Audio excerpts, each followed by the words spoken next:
السلام عليكم ورحمة الله وبركاته. اللهم صل وسلم وبارك على محمد وعلى آله وصحبه أجمعين. ازيكم حبايب قلبي، عاملين ايه؟ يا رب دايما تكونوا بخير وفي أحسن صحة وفي أحسن حال. النهارده كده إن شاء الله جاي لكم بيوم جديد وفيديو جديد، ويا رب كده يعجبكم. جاي لكم بطبق بقى ايه، مش عايزة أقول لكم فاخر من الآخر. النهارده إن شاء الله هنعمل مع بعضينا كده البليلة اللي بناكلها أو بنشتريها كتير قوي من بره وبيعجبنا طعمها. هنعملها كده على اصولها في البيت، وكمان هنضيف حاجات هتدي طعم جميل قوي جدا وقوام للبليله. بصوا بقى كده قوامها عامل ازاي. يلا كده نسمي بسم الله الرحمن الرحيم ونصلي على الرسول ونشوف هنعمل ايه. بس قبل اي حاجه بقى ما تنسينيش ايه، في اللايك والشير والسبسكرايب عشان يوصلك مني كل جديد. يلا كده نسمي بسم الله الرحمن الرحيم ونقول ايه. يلا بينا. معايا هنا ربع كيلو من البليله، منقيه كويس جدا، وايه بغسله كده تحت الميه زي ما انتم شايفين بايديا، عشان لو في اي طينه او اي حاجه انا ما خدتش بالي منها وانا بنقيها تطلع ايه. وانا بغسلها كده بايديا هغسله كده حبه شويه كده اهوت، وبعد كده هصفي منه الميه زي ما انتم شايفين، وبعد كده ايه احط فيه حبه ميه تانيين هركنه بقى قد ايه. ممكن تركني مثلا 3 ساعات، عايزه تعملي من بالليل مثلا وتعملي ايه، تسوي البليله دي الصبح، زي ما انت عاوزه. انا كنت هنا نقع البليله الصبح وسويتها ايه على اخر النهار كده. ماشي، خلاص بقى خلصت اللي ورايا اخر النهار، وايه وجبت لازم من اول حاجه جبت حله فيها ميه وحطيتها ايه تغلي شويه على البوتاجاز. لازم ان البليله تتعمل ايه في ميه مغليه. بس زي ما انتم شايفين كده حطيتها في الميه المغليه وايه، وهسيبها تاخد غلوه كده او غلوتين، وكل شويه ايه اروح اشوفها. بس كده.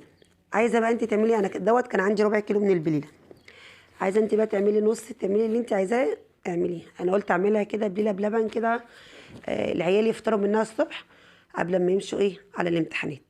سبتها كده تاخد ايه اول ربع ساعه كده على البوتاجاز، تغلي مع نفسها زي ما انتم شايفين، وبعد كده ايه هرجع لها تاني بعد ربع ساعه تانية. ماشي كده، رجعت لها بعد في المره التانية بعد ربع ساعه تانية، يعني كده غلت معايا نص ساعه. هسيبها برضو كده تاخد مثلا ايه يعني بتاع 5 دقايق كمان، وبعد كده بقى هطفي عليها البوتاجاز، اسيبها ايه ساعتين على البوتاجاز، مش هاجي جنبها ولا اعمل فيها اي حاجه، هسيبها تبرد خالص لمده ساعتين. بعد الساعتين بقى هتلاقي ايه فشرت الحبايه كده، فشرت معاكي. ماشي، هوريكم بقى احنا هنعمل ايه. الخطوه دي الكاميرا ما كانتش بتصور، هقول لك دلوقتي احنا هنعمل ايه. دوت حطيت عليها كيلو من اللبن بعد طبعا ايه الساعتين ما سبتهم ايه، البليله فيها تفشر. حطيت عليهم ايه بقى، طبعا انا كنت غاليه كيلو اللبن ده وسايباه ايه يبرد خالص كده زي دمعه العين.